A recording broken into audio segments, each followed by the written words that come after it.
এই পেশেন্টের দাঁত ব্যথা প্রচণ্ড, দাঁত ব্যথায় অস্থির।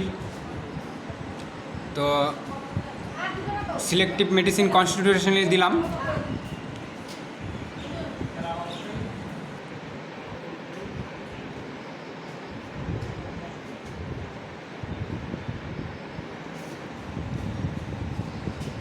প্রায় 15 মিনিট হয়ে গেল ওষুধ খাওয়ার, সিঙ্গেল মেডিসিন দিয়েছিলাম।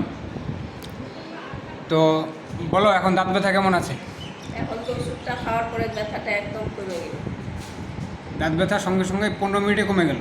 হ্যাঁ, তো ব্যথাটায় কালকের থেকে ভুগতেছি, আজকে আসলাম ওষুধটা খাওয়াতে, এখন ব্যথাটা একবারই কমে গেছে। এর আগে অ্যালোপ্যাথি ব্যথার ওষুধ খাওয়া হয়েছিল, ব্যথার ওষুধ খাওয়া হয়েছিল, ব্যথাটা কমতো আবার হয়ে যেত। 3 দিন ধরে ভুগছিল ব্যথার জন্য। সিঙ্গেল মেডিসিন দিয়েছিলাম, কোনো পলিফার্মেসির প্রয়োজনই পড়ে না হোমিওপ্যাথিতে, যদি সঠিক ওষুধ দেওয়া হয়।